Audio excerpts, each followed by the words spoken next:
السلام عليكم ورحمة الله وبركاته. الحمد لله والصلاة والسلام على أشرف الأنبياء والمرسلين محمد صلى الله عليه وسلم.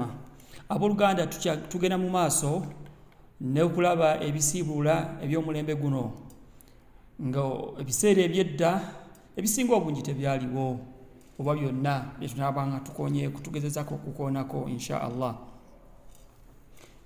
Nga tumanyi tuli mu mwezi ogw'ekitiibwa ogwa Ramadan, twejjukanya mpaka Allah subhanahu wa ta'ala kyanaatusobozesa kyetunaba twejjukanyiza nakyo. Ekisookera ddala nga ku mulembe guno kimanyikiddwa nga abalwadde bakikozesa abagwa mu kkubo lino ke kabomba akayamba okuziyiza mu mbeera ey'okussa naddala ku balwadde aba asima. Bakakozesa nnyo akabomba ako ka inhaler bakakozesa okubeera nga batawuluza amawugwe basobola okubeera nga bassa bulungi. Era bangi nnyo bali mu mbeera eno naye ng'ate baagala kusiiba alaba nga asobola okukakinga bati nga watuuka mu budde bw'emisana yali yagadde okubeera nga afuna obwetaavu n'akozesa ka inhaler akabomba ako. Abalina asima n'abatera okubeera nga bafuna obwetaavu mu kussa batera okukakozesa mu mbeera eyo ba alaje n'abafaanaganako bwe batyo. Abamanyi b'obusiraamu abasinga obungi balaba nti akabomba kano okakozesa ka inhaler tekasiibulula. Abamanyi abasinga obungi wadde nga waliwo abakakoonako ne balaba nga kayinza okuba nga siibulula kubanga nti munda mubeeramu bukemiko n'obuzizi obuyinza okubeera nga bugenda munda mu lubuto. Naye kye tujja okugenda nakyo kyekigambo ky'abamanyi abasinga obungi ekiraga nti akabomba kano ka inhaler tekasiibulula era omuntu aba kakozeseza owa asima aba tasiibulukuse. Olw'ensonga zino zigenda okwawammanga okugeraageranya ku buzizi obusigalira mu kamwa kuba omuntu singa aba for example afunye wuzu oba okufeesafeesa mu nnyindo nabwe kito akabomba kano era akabomba kano ku bantu aba asima baba tebasiibulukuse. Let's assume nti yes mubeeramu obuzi obuba butono nga tetusobola butwala nti buyinza okukosa okubeera nga okusiiba kwaffe kubeera nga kwononeka. Nga obwo tunaba oli afuna wuzi embeeramu tuzo tugenda bati nga tetugenderedde mu mbeera eno omuntu aba tasiibulukuse. Ensonga tuyinza okubeerera akabomba kano tekasiibulula nti okuyingira kw'ebintu ebikozesebwa mu kabomba ako munda mu lubuto mimma yashuku fihi kathiru min annas.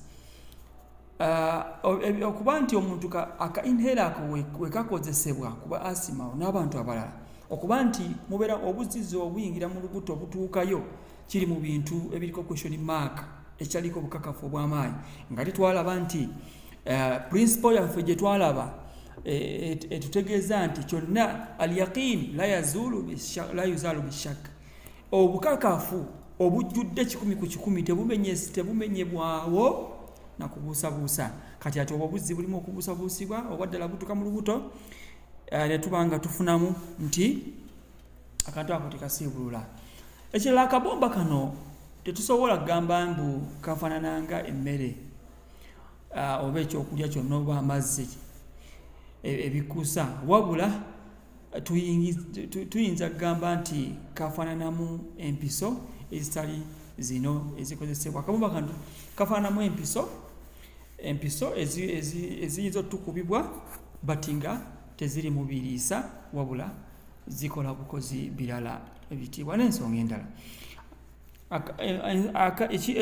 Ekirala ku mulembe guno ekyokubiri akabomba bakassa akabomba kayamba ku mutima era nakuba abamu bakassa ku lulimi kasobola okubeera nga kayambako omuntu oyo. Abamu balaga nti kalimu zikemiko oba obuzizi naye era nako tujja kugamba nti tujja genda ekigambo ky'abamanyi abasinga obungi nti nako tekasiibulula kubanga kibuusabuusibwa okubanga otuzo tutuuka mu lubuto.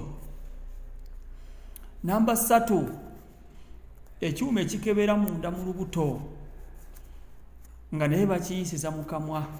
Ekyuma ekyo abamu balaba nti kikola kisiibula okuba nti kituukira ddala mu lubuto ky'abooluganda.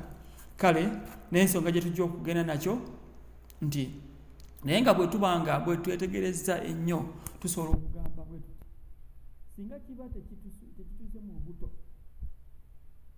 ekyuma ekyo bwe kibanga tekituuse mu lubuto kikomye obanga mu makkati g'ekifuba oba ku mumiro, awo tugamba mbu nno aba tekisiibulula. Omuntu ono aba takoze eki, aba tasiibulukuse. Aba tasiibulukuse. N'ekirala nti bwe kituuka munda mu lubuto, awo nno tusobola okugamba nno ki omuntu ono aba asiibulukuse kuba ekyuma ekyo bwe kibanga ddala kituuka mu lubuto kisobola ddala mu butuufu okubanga kikosebwa era omuntu ono aba asiibulukuse. Ne bwe kibanga ekyuma ekyo tekituuka ddala mu lubuto kubanga tufunye obukakafu nti ekyuma kituuka mu lubuto, tufunye obukakafu nti ekyuma kituuka mu lubuto. Naye tubanga ekyuma ekyo tekituuse mu lubuto, tujagala n'ekigambo ekigamba nti omuntu aba akoze eki, aba tasiibulukuse. Okunywa sigala, abakunywa sigala abafuuwa emmindi n'abagwa mu ttuluba eryo, sigala ono asiibulukusa ate alimu okukosa omubiri gw'omuntu. Amadagala g'amannyo agakozesebwa mu kuyoza amannyo, abamu bagamba nti gasiibulula, naye abamanyi abasinga obungi balaba nti tegasiibulula. Omuntu ddala wabanga asobodde okubeera nga teyeesiweyo bwonna agamba nti ateeka mu kamwa biyingire, wabula ng'afuba okulaba nti tebiyingira mu kamwa wabula awanda buwanzi. Embeera endala gye tujja okulabako, okulaba oba ddala ebintu ensonga ezisiibulula, tujja kulaba ebintu ebikozesebwa mu kugoba ekivundu mu kamwa. Akakiiko akaddamu ebibuuzo kagamba nti omuntu aba tasiibulukuse bwe kiba nti mufuuwamu mukka just. Mukka just gwe gukoze aki? Mukka bwe kiba nti mukka gwe gufuuyibwa mpewo bwebwo bwe yegenda mu kamwa neeyoza oba neeyoza nejjamu ekivundu ekyo, omuntu ono aba tasiibulukuse. Namba 7 omukka gwa oxygeni, abamanyi bagamba nti nno tegusiibulula kubanga kiba kyuma buuma kyakusizaamu. Kiba kyuma buuma kyakusizibwamu omuntu n'abanga afuna oxygeni n'abanga assa bulungi. Abamanyi balaba nti omuntu ono aba tasiibulukuse nga Sheikh Uthaymin n'abalala abamanyi ab'enjawulo ab'ebitiibwa. Empisa esannyalaza tesiibulula kubanga si mmere wadde okubaamu ekikola ki ekikola nga emmere tukirya Buluganda, naye empisa eno bw'ebanga esannyalaza olunaku lulamba okiraba n'abanga omuntu atuuka n'okubeera nga enjuba egwa ng'omuntu akyali mu kusannyalala okwo, atujja kugamba nti omuntu ono aba akoze eki? Aba asiibulukuse. Lwaki? Kubanga okusiiba kuno mulimu ebifunibwamu omuntu okulimwa enjala n'okufunibwa that good feeling nti ki ddala ali mu kusiiba, naye ate omuntu asannyalazibwa lunaku lulamba tekigenda kutuukirira. Ebigendera by'okusiiba ebimu tekigenda kubeera nga kifunika abooluganda. Namba 9 okutonnyeza eddagala mu nnyindo. Kino nakyo tekikola ki? Tekisiibulula kubanga tekituuka ddala mu lubuto. Naye omuntu wakikaka ne kituuka mu lubuto, awo naaba akoze eki. Naye mu mbeera y'okubeera nga ekozesebwa olw'obuwaze, embeera tekola ki? Tesiibulula. Empisa esannyalaza omubiri n'obeera nga bambi tokyawulira bulumi mu bifo ebimu, omuntu aba tasiibulukuse kubanga tewali kiba kiyingidde mu lubuto. Tewali kiba kiyingidde mu lubuto. Kale baganda bange, empisa esannyalaza eyo just tewali kigamba nti bagiyisa mu kamwa, bayinza ogikoba ku mubiri gwonna n'osannyalala. Omuntu aba tasiibulukuse kubanga tewabeera kiba kiyingidde mu lubuto nti kizzaamu okubeera nga omuntu afuna ekiriisa mu mubiri. Baganda bange, tujja kuba nga tukomaawo, tujja kuba nga twonga ensonga nnyingi nnyo zino abamanyi baazireetamu ku mulembe guno okuzitaputa okuzidiscussingako okulaba nga bazikuba mu torch nga bazigaziya oba ddala zisiibula oba tezisiibulula.